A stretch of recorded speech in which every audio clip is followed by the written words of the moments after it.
जनसेवक news, बातमी बेधडक, पहा फक्त जनसेवक। नमस्कार, जनसेवक न्यूज मध्ये आपलं स्वागत आहे।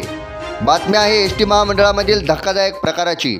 परिवहन मंडळाच्या कर्मचाऱ्यांचा मनमानी कारभार। बार्शी लातूर रोडवर लालपरी रॉंग साइडने चालवतानाचा व्हिडिओ व्हायरल व्हिडिओमध्ये दिसून आलेली बस ही इंदापूर डेपोची असून ड्रायव्हर आउटसाइडने रफ ड्रायव्हिंग करत आहेत हे स्पष्ट दिसून येत आहे। प्रवाशांच्या जीवाची खेळणाऱ्या ड्रायव्हरला तात्काळ निलंबित करावं अशी प्रवाशांची मागणी। पाहूया जनसेवक न्यूजचा हा खास रिपोर्ट।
जनसेवक न्यूजला लाईक करा, शेअर करा आणि सबस्क्राइब करायला